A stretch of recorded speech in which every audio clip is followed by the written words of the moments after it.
Pelaksanaan ibadah korban di seluruh negara dilaksanakan dengan lancar dengan mematuhi prosedur operasi standard SOP yang telah ditetapkan.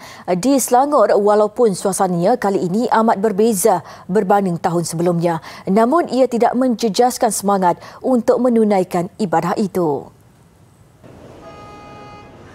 SOP ibadah korban turut dipantau pasukan polis dari Ibu Pejabat Polis Kontijen Selangor.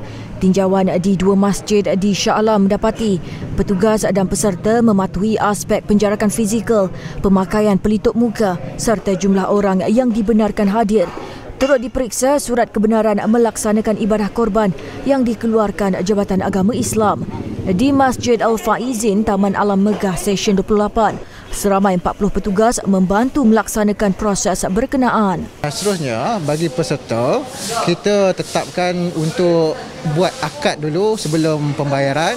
Maka peserta tak perlu datang ke masjid hari ini kerana kita bimbang jika peserta datang, nanti mereka akan menyebabkan limpahan kepada yang hadir di masjid. Malah pihak masjid juga hanya membenarkan individu yang berdaftar sahaja memasuki premis itu. Ada sesetengah individu yang cuba untuk masuk dan masuk ke dalam masjid tanpa mendapat kebenaran daripada pihak masjid. So difahamkan pihak masjid telah membuat semakan nama tiada dalam senarai. So pihak masjid telah mengarahkan individu terbabit untuk tidak masuk dan secara budi bicara individu terbabit telah pergi untuk ke tempat lain.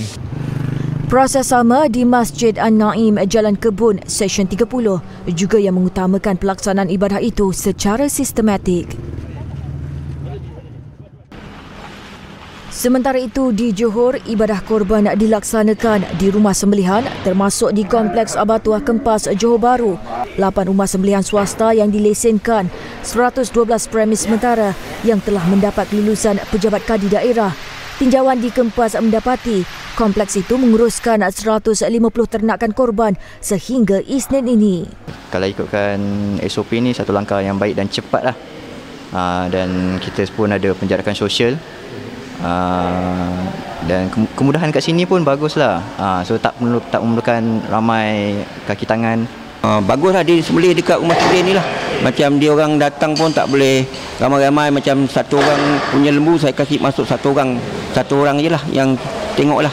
Tahun ini Jabatan Perkhidmatan Veterina Johor meluluskan lebih 500 permit penyembelihan membabitkan lebih 3,000 ternakan korban. Kebenaran untuk sembelih kita tak luluskan untuk kawasan lapang maksudnya kawasan lapang pada awam kita tak benarkan. Kalau buat kat dewan orang ramai pun tidak dibenarkan sebab kita pada tahun ini kita buat penetapan tempat penyembelihan mestilah ada sekurang infra minimum untuk rumah sembelih. Katanya petugas jabatan berkenaan juga akan memantau semua rumah sembelihan sepanjang tempoh berkenaan. Dalam pada itu, ternakan terbaik dan sihat menjadi pilihan bagi ibadah korban. Pelaksanaan korban di Kampung Kubang Kekura, Kuala Terengganu. Seekor lembu sado seberat hampir 700 kg antara yang dipilih bagi tujuan itu. Lembu bakar Charolais berharga sekitar RM14,000. Kualiti baik dan kuantiti daging yang lebih banyak diyakini mampu memberi manfaat kepada lebih ramai penerima daging korban. Para ulama tafsir menafsirkan maksud ta'zim syiar Allah, salah satu daripadanya adalah kalau dia korban, dia cari lembu-lembu yang besar, kerbau yang besar, unta yang besar, kambing yang besar, kibas yang besar. Dengan makna dagingnya banyak, tujuannya boleh mengagihkan kepada fakir miskin dan orang-orang yang memerlukannya dengan sebaik mungkin. Datuk Seri Dr. Zulkifli ditemui semasa menyaksikan pelaksanaan korban di kampung berkenaan.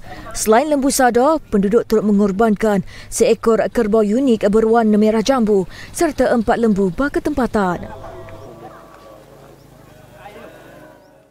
Angkatan Tentera Malaysia ATM melaksanakan program ibadat korban dan akikah di Masjid Khalid Al-Walid di Ibu Negara semalam.